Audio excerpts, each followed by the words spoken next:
IPL 2026ರ ನಿನ್ನೆ ನಡೆದ ಪಂದ್ಯದಲ್ಲಿ ಸನ್ರೈಸರ್ಸ್ ಹೈದರಾಬಾದ್ ತಂಡ ಭರ್ಜರಿ ಪ್ರದರ್ಶನ ನೀಡಿ ರಾಜಸ್ಥಾನ್ ರಾಯಲ್ಸ್ ವಿರುದ್ಧ 57 ರನ್ಗಳ ಗೆಲುವು ಸಾಧಿಸಿದೆ.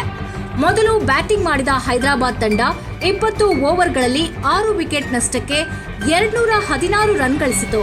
ಬೃಹತ್ ಗುರಿ ಬೆನ್ನಟ್ಟಿದ್ದ ರಾಜಸ್ಥಾನ ತಂಡ ಆರಂಭದಲ್ಲೇ ಭಾರೀ ಹಿನ್ನಡೆಯನ್ನ ಅನುಭವಿಸಿತು. ಪಂದ್ಯದ ಪ್ರಮುಖ ತಿರುವು ಮೊದಲ ಓವರ್ನಲ್ಲೇ ಕಂಡುಬಂದಿತು. ಹೈದರಾಬಾದ್ ಬೌಲರ್ ಪ್ರಫುಲ್ ಹಿಂಗೆ ಮೊದಲ ಓವರ್ನಲ್ಲೇ 3 ವಿಕೆಟ್ ಪಡೆದು ಐಪಿಎಲ್ ಇತಿಹಾಸದಲ್ಲೇ ಅಪರೂಪದ ದಾಖಲೆಯನ್ನ ನಿರ್ಮಿಸಿದ್ರು. ಈ ಮೂಲಕ ಐಪಿಎಲ್ ಇತಿಹಾಸದಲ್ಲಿ ಮೊದಲ ಓವರ್ನಲ್ಲೇ 3 ವಿಕೆಟ್ ಕಳೆದುಕೊಂಡ ಮೊದಲ ತಂಡವಾಗಿ ರಾಜಸ್ಥಾನ್ ರಾಯಲ್ಸ್ ದಾಖಲೆ ಬರೆದಿದೆ.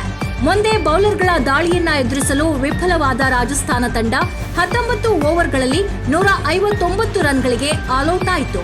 ಹೈದರಾಬಾದ್ ಬೌಲಿಂಗ್ ದಾಳಿಯ ಮುಂದೆ ರಾಜಸ್ಥಾನ್ ಬ್ಯಾಟಿಂಗ್ ಸಂಪೂರ್ಣ ಕುಸಿದು ಬಿದ್ದಿದ್ದು, ಈ ಗೆಲುವಿನೊಂದಿಗೆ ಹೈದರಾಬಾದ್ ತಂಡ ಪಾಯಿಂಟ್ಸ್ ಟೇಬಲ್ನಲ್ಲಿ ಮಹತ್ವದ ಮುನ್ನಡೆಯನ್ನ ಸಾಧಿಸಿದೆ. ಹೊಸ ಅಪ್ಡೇಟ್ಸ್ಗಳಿಗಾಗಿ ಈಗಲೇ ಸಬ್ಸ್ಕ್ರೈಬ್ ಮಾಡಿ ನಮ್ಮ ಬೇಬಿ ನ್ಯೂಸ್ ಚಾನೆಲ್ ಹಾಗೂ ನಮ್ಮ ಫೇಸ್ಬುಕ್, ಇನ್ಸ್ಟಾ ಪೇಜ್ ಫಾಲೋ ಮಾಡೋದನ್ನ ಮರೆಯಬೇಡಿ.